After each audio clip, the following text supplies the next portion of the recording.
Hello friends, six class जी science में अॼु असां प्लांट सेल जे बारे में पढ़ंदासीं। मीन्स ॿूटनि जा जीव घरड़ा। पंहिंजे प्रीवियस लेक्चर में असां जानवरनि जे जीव घरड़नि जे बारे में पढ़ी आयासीं। हाणे असां प्लांट सेल जे बारे में पढ़ंदासीं। ठीकु आहे। सो चवे थो plant cells also consist of a cell membrane. Plant cell में बि सेल मेम्ब्रेन थींदी आहे। हीअ तव्हां ॾिसी सघो था पिया त हीअ हिकिड़ो क़िस्म जो प्लांट सेल आहे ऐं इन में अंदरि जेका हीअ मौजूदु आहे मेम्ब्रेन, अंदरी मेम्ब्रेन, इन खे सेल मेम्ब्रेन चइबो आहे। ऐं हीअ जेका ॿाहिरीं मेम्ब्रेन आहे इन खे सेल वाल चइबो आहे। ठीकु आहे। सो हिन में ॿ मेम्ब्रेन्स आहिनि। हीअ प्लांट सेल आहे, इन में ॿ मेम्ब्रेन्स आहिनि, हिकिड़ी अंदरी ओय सनी ऐं हिकिड़ी ॿाहिरीं थुल्ही। ठीकु आहे। सो जेका ॿाहिरीं थुल्ही सख़्तु आहे इन खे सेल वाल चइबो आहे ऐं अंदरी जेका सनी आहे उन खे सेल मेम्ब्रेन चइबो आहे। ठीकु आहे। सो उन खां पोइ इन में साइटोप्लाज़म आहे। विच ते जेको येलो येलो तव्हांखे नज़र अचे पियो पाणी जहिड़ो, इन खे साइटोप्लाज़म चइबो आहे ऐं इन खे विच ते हिकिड़ो वॾो वैक्यूल चइजे थो पियो, जंहिंखे असां लार्ज वैक्यूल चवंदा आहियूं। ठीकु आहे। ऐं साइड ते हिकु मर्कज़ आहे जंहिंखे न्यूक्लियस चइबो आहे। सो ही प्लांट सेल जा 4 पार्ट्स आहिनि। कहिड़ा कहिड़ा? सभ खां पहिरियां cell wall, number 1 cell wall. उन खां पोइ सेल मेम्ब्रेन, ही नंबर 2 सेल मेम्ब्रेन। ऐं नंबर 3 में हिन में आहे साइटोप्लाज़म। सो ही नंबर 3 हिन में साइटोप्लाज़म। ऐं नंबर 4 जेको हिन जो पार्ट आहे उहो आहे न्यूक्लियस। ठीकु आहे। सो प्लांट सेल में 4 पार्ट थींदा आहिनि ऐं एनिमल सेल में 3 पार्ट्स थींदा आहिनि। सो उन में कहिड़ो मिसिंग आहे एनिमल सेल में? उहो आहे सेल वाल। सेल वाल जेको आहे उहो मिसिंग हूंदो आहे एनिमल सेल में ऐं प्लांट सेल में सेल वाल एक्स्ट्रा हूंदो आहे। इन करे प्लांट सेल में 4 पार्ट्स थियनि था ऐं एनिमल सेल में 3 पार्ट्स थियनि था पिया। ठीकु आहे। सो हाणे असां वधीक इन खे पढ़ूं था पिया। प्लांट सेल में सेल मेम्ब्रेन थींदी आहे, न्यूक्लियस थींदो आहे, वैक्यूल थींदो आहे एंड साइटोप्लाज़म थींदो आहे। साइटोप्लाज़म लाइक एन एनिमल सेल, माना इहो बिल्कुलु बि जानवर जे जीव घरड़े में थींदो आहे। ठीकु आहे। So their properties and functions in a plant cell are similar to those in an animal cell. हाणे प्लांट सेल में जेके ही पार्ट्स आहिनि, जीअं सेल मेम्ब्रेन आहे, न्यूक्लियस आहे, साइटोप्लाज़म आहे, इन्हनि जा जेके फंक्शन आहिनि बिल्कुलु बि ओढ़ा ई आहिनि जेके एनिमल सेल में मौजूदु आहिनि। एनिमल सेल्स जा जेके ही पार्ट्स जेको कमु कंदा उहो ई प्लांट सेल में कनि था पिया। ठीकु आहे। So but they have some certain distinctive features. पर प्लांट सेल में कुझु मखसूस अलॻि ख़ासियतूं थियनि थियूं विच differ from those found in animal cells, जेके मुख़्तलिफ़ हूंदियूं आहिनि उन्हनि खां जेके जानवर जे जीव घरड़े में आहिनि। सो इन में कुझु अहिड़ियूं ख़ासियतूं आहिनि जेके जानवर जे जीव घरड़े खां मुख़्तलिफ़ हूंदियूं आहिनि। The properties and functions of the distinctive parts are given below. हाणे इन जे मखसूस हिसनि जा जेके कमकार आहिनि, जेके ख़ासियतूं आहिनि, उहे हेठि ॾिजनि थियूं पियूं। ठीकु आहे। सो हाणे हिन जा जेके ही असां पार्ट्स पढ़ियासीं, इन्हनि जा हिते फंक्शन्स ॾिना विया आहिनि। ठीकु आहे। सो ही कुझु 3 अहिड़ियूं ख़ासियतूं आहिनि जेके प्लांट सेल में थियनि थियूं ऐं एनिमल सेल में नथियूं थियनि।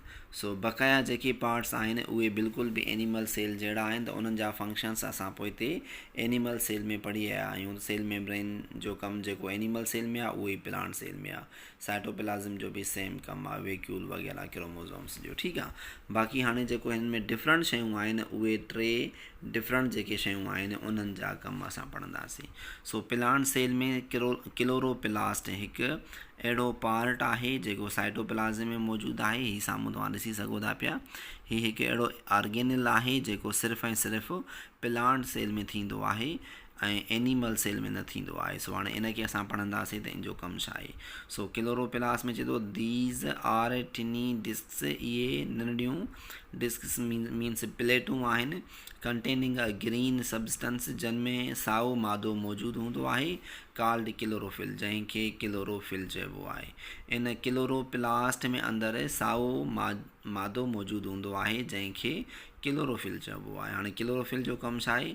Chlorophyll traps the sunlight. Chlorophyll जो कमु आहे सिज जी रोशनी कैच करणु that plants need to make food, जंहिंजी ज़रूरत ॿूटे खे हूंदी आहे खाधो तयारु करण में। जेका सनलाइट आहे, सिज जी रोशनी आहे, उहा कैच कंदो आहे क्लोरोफिल, ऐं इहा जेका सनलाइट आहे ॿूटे खे खाधो तयारु करण में हेल्प कंदी आहे। Through the process of photosynthesis, हिकु अहिड़े तरीक़ेकार जे ज़रिए जंहिंखे फोटोसिंथेसिस चइबो आहे।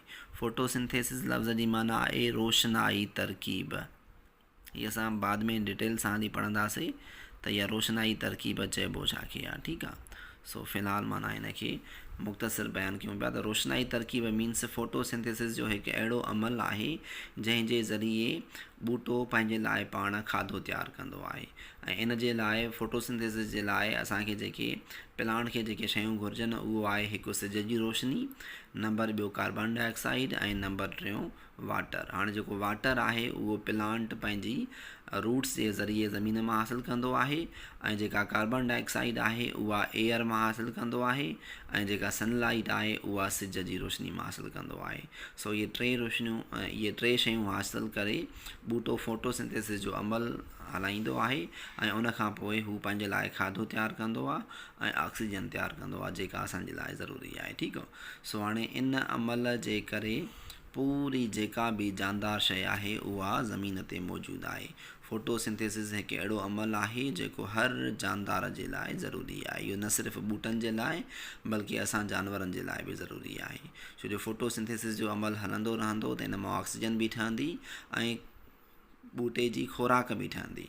हाणे ऑक्सीजन त डायरेक्ट असांखे मिले थी पई, बाक़ी जेका ॿूटे जी खुराक ठहे थी उहा ॿूटो इस्तेमालु कंदे पंहिंजा मेवा ऐं फ्रूट पैदा करे थो जेके असांजे लाइ खाधे जो सबबु बणिजनि था पिया।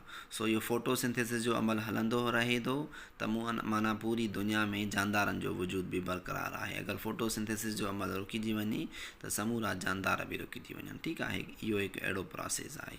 सो इन खे चइबो आहे फोटोसिंथेसिस जो अमल, ठीकु आहे। उनखां पोइ हाणे इहो किथे थींदो आहे, प्लांट जे जीव घरड़े में अंदरि हिकिड़ो क्लोरोप्लास्ट ऑर्गेनल आहे, उन में अंदरि क्लोरोफिल हूंदी आहे जंहिंखे असां साओ मादो चऊं था पिया, ऐं उन में रोशनाई तरकीब जो अमल थींदो आहे सिज जी रोशनी जी मौजूदगी में। इन जो मतिलबु आहे त इहो फोटोसिंथेसिस जो जेको अमल आहे इहो सिर्फ़ु ऐं सिर्फ़ु ॾींहं जे वक़्तु थींदो आहे, राति जे वक़्तु इहो रुकिजी वेंदो आहे, ठीकु आहे। सो उनखां पोइ असां पढ़ूं था लार्ज वैक्यूल। हे जेको विच ते वॾो वैक्यूल मीन्स जेको ही खाल आहे इहो एनिमल खां डिफरेंट आहे, इन करे इन खे हाणे हिते वज़ाहत कजे थी। इट इज़ लार्ज इहो हिकु वॾी साइज़ जो आहे, and forms the biggest part of the cell, ऐं ॿूटे जे जीव घरड़े जो वॾे में वॾो हिसो इन वैक्यूल में मौजूदु आहे, ठीकु आहे। सो इट फिल्स विथ सेल सेप, इहो जीव घरड़े जी रस या पाणियाठ सां भरियलु आहे, विच कंटेन्स वाटर जंहिंमें पाणी एंड डिज़ॉल्व सब्सटेंसिस ऐं हल थियल शयूं आहिनि जीअं शुगर साल्ट, माना इन में पाणी ऐं शुगर ऐं साल्ट लूणियाठ हल थियल मौजूदु आहिनि, ठीकु आहे। So the cell sap makes a plant cell firm. हाणे इहो जेको वैक्यूल आहे इन जो कमु आहे त ॿूटे जे जीव घरड़े खे सख़्तु रखंदो आहे। इन में अंदरि जेको पाणियाठ आहे उन जी हेल्प सां ॿूटे जो जीव घरड़ो फर्म मीन्स मज़बूत रहे थो बाय टेकिंग इन वाटर, पाणी अंदरि हुजण जे करे, ठीकु आहे। सो वैक्यूल जो इहो कमु आहे त ॿूटे जे जीव घरड़े खे शकल ॾियणु, मज़बूती ॾियणु। उनखां पोइ आहे सेल वॉल। हे जेको पहिरियों पार्ट असां मथे पढ़ी आयासीं त इहो सेल वॉल प्लांट सेल में थींदो आहे पर एनिमल सेल में न थींदो आहे। हाणे इन जे बारे में असां डिटेल सां पढ़ंदासीं। सेल वॉल मीन्स जीव घरड़े जी भित, सो ॿूटे जे जीव घरड़े जी भित। It is a thick permeable layer, इहो हिकु थुल्हो परमिएबल लेयर आहे, मीन्स इन मां हर शइ गुज़री अंदरि वञी सघे थी प्लांट सेल में, ठीकु आहे। पर इन खां अॻिते वरी पोइ सेल मेम्ब्रेन आहे जेका सेमी परमिएबल हूंदी आहे, मीन्स कुझु शयुनि खे अंदरि इजाज़त ॾींदी आहे अचण जी जीव घरड़े में, कुझुनि खे न। बाक़ी हे जेका सेल वाल आहे इहा परमिएबल आहे, मीन्स हर शइ जे लाइ परमिएबल आहे, ठीकु आहे। अराउंड द सेल जेको जीव घरड़े जे चौधारी आहे, बीइंग परमिएबल हिकु इजाज़त ॾींदड़ तौरु, it allows all substance to pass through the it, इहा हर शइ खे पाण मां गुज़ारे अंदरि दाख़िलु थियण जी इजाज़त ॾींदी आहे। काॾे अंदरि दाख़िलु थियण जी मीन्स जीव घरड़े में दाख़िलु थियण जी इजाज़त ॾींदी आहे। It is made up of a tough substance called cellulose, इहा हिकु सख़्तु शइ जी ठहियलु आहे जंहिंखे सेल्यूलोज़ चइबो आहे। सेल्यूलोज़ मीन्स ग्लूकोज़ जो हिकिड़ो क़िस्म आहे, ठीकु आहे। So it supports the cell, या जीव घरड़े खे सहारो ॾिए थी, शक्ल ॾिए थी, and gives it a regular shape. ऐं हिन सेल वाल सां जीव घरड़े खे रेगुलर शेप मिले थी। मीन्स हे जेको चौकुंडो जीव घरड़ो आहे इहो इन सेल वाल जे आहे। सेल वाल चौधारी सख़्तु क़िस्म जी अहिड़ी बनावट आहे जेका जीव घरड़े खे शक्ल ॾिए थी। जीअं असां जानदारनि खे बोन्स जेके आहिनि उहे शक्ल ॾियनि था पिया, बोन्स न हुजनि त असांजी शक्ल इन सूरत में न रहंदी जीअं आहे। सो अहिड़े हिसाब सां हिन प्लांट सेल खे जेका शक्ल मिले थी पई उहा सेल वाल जे ज़रिए मिले थी पई। इहो बि हिकु MCQ जो सुवालु आहे, ठीकु आहे। सो अहिड़े हिसाब सां ही कुझु डिफरेंट शयूं हुयूं जेके प्लांट सेल में आहिनि। सो हाणे असां वटि टॉपिक आहे how is an animal cell different from a plant cell. हिकु एनिमल सेल हिकु प्लांट सेल खां कीअं डिफरेंट आहे। ही शक्ल तव्हां ॾिसी सघो था त ही एनिमल सेल जी आहे। हिते हेठां मां लिखी छॾियांसि थो पियो, ही एनिमल सेल आहे ऐं ही प्लांट सेल आहे। हिन में सेल वाल आहे ऐं हिन में सेल वाल न आहे। नंबर पहिरियों, हिन में वैक्यूल लार्ज साइज़ जो आहे, हिन में वैक्यूल्स ही नंढे साइज़ जा आहिनि, ठीकु आहे। सो उन खां पोइ हिन में क्लोरोप्लास्ट थींदी आहे, हिन में न थींदी आहे। माना कुझु अहिड़ियूं शयूं आहिनि जेके हिन में प्लांट सेल में डिफरेंट हूंदियूं आहिनि एनिमल सेल खां। सो हाणे असां उहे हिते डिटेल सां पढ़ंदासीं। ही कुझु अहिड़ियूं शयूं आहिनि जेके डिफरेंस ज़ाहिर कंदियूं पियूं। हाणे सभ खां पहिरियां क्लोरोप्लास्ट जेको ऑर्गेनल आहे उहो प्लांट सेल में थींदो आहे ऐं एनिमल सेल में न थींदो आहे। पहिरीं माना डिफरेंस इहा आहे। उन खां पोइ वैक्यूल्स। हाणे वैक्यूल्स जेको प्लांट सेल आहे उन में लार्ज साइज़ जो आहे। प्लांट सेल में जेको वैक्यूल आहे उहो हिकिड़ो आहे ऐं लार्ज साइज़ जो आहे, ठीकु आहे। ऐं एनिमल सेल में जेके आहिनि उहे न्यूमरस आहिनि। हिते मां एन लिखां थो, मीन्स न्यूमरस बेशुमार आहिनि ऐं स्मॉल साइज़ जा आहिनि, ठीकु आहे। सो नंबर ॿियो डिफरेंस इहो आहे त जेके वैक्यूल आहे उहो प्लांट सेल में हिकु आहे ऐं वॾी साइज़ जो आहे, ऐं एनिमल सेल में न्यूमरस मीन्स तादाद में वधीक आहिनि ऐं स्मॉल साइज़ जा आहिनि। ऐं सेल वाल इहा प्लांट सेल में आहे ऐं एनिमल सेल में बिल्कुलु बि न आहे। ऐं साइटोप्लाज़म त इहो ॿिन्हिनि में आहे, में प्लांट सेल में बि आहे ऐं एनिमल सेल में बि आहे, ठीकु आहे। उन खां पोइ हाणे हिते असां रिटन में इन्हनि जा डिफरेंसिस पढ़ंदासीं। Following are the common differences between plant and animal cell. ही कुझु आम फ़र्क़ु आहिनि जेके प्लांट सेल ऐं एनिमल सेल में आहिनि। सो नंबर 1 में अचूं पिया त plant cells have a cell wall. Plant cell में सेल वाल थींदी आहे। हे जेकी ॿाहिरों थुली तव्हांखे नज़र अचे थी पई, इहा सेल वाल आहे, इहा प्लांट सेल में थींदी आहे। But animal cells do not, पर एनिमल सेल में इहा सेल वाल न थींदी आहे। नंबर 1।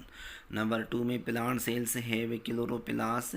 प्लांट सेल में क्लोरोप्लास्ट थींदो आहे, but animal cells do not, पर एनिमल सेल्स में क्लोरोप्लास्ट न थींदो आहे, जंहिंमें क्लोरोफिल हूंदी आहे ऐं उन जे ज़रिए ॿूटो पंहिंजे लाइ पाण खाधो तयारु कंदो आहे फोटोसिंथेसिस जे अमल जे ज़रिए। त ही क्लोरोप्लास्ट वारा जेके बि स्ट्रक्चर्स आहिनि इहे प्लांट सेल में आहिनि ऐं एनिमल सेल में न हूंदा आहिनि। इन करे एनिमल सेल जेको आहे उहो फोटोसिंथेसिस जो अमल न करे सघंदो आहे, पर प्लांट सेल जेको आहे फोटोसिंथेसिस जो अमल करे सघंदो आहे, ठीकु आहे। सो नंबर 3 में चए थो plant sales generally have a definite shape. Plant cells में हिकु मखसूस या हिकु वाज़ह शक्ल सूरत थिए थी पई because the cell wall is more rigid.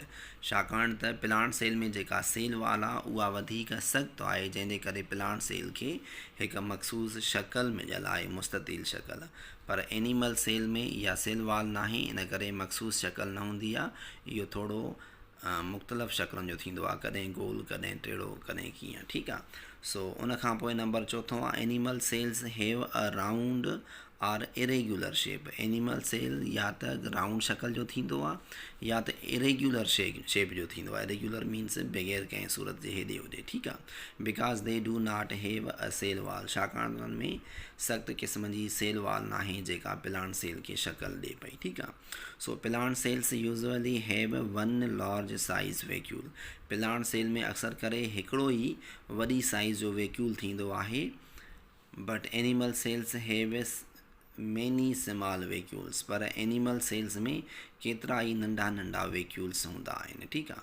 सो इहो 5 नंबर डिफरेंस आहे जेको एनिमल ऐं प्लांट सेल में आहे। त एनिमल सेल में नंढा नंढा साइज़ जा केतिरा ई वैक्यूल्स मौजूदु हूंदा आहिनि, पर प्लांट सेल में सिर्फ़ु हिकिड़ो वैक्यूल आहे जेको लार्ज साइज़ जो हूंदो आहे। ठीकु आहे। सो ही डिफरेंसिस यादि रखणु घुरिजनि, एनिमल सेल ऐं प्लांट सेल में डिफरेंशियल आहे। ठीकु आहे।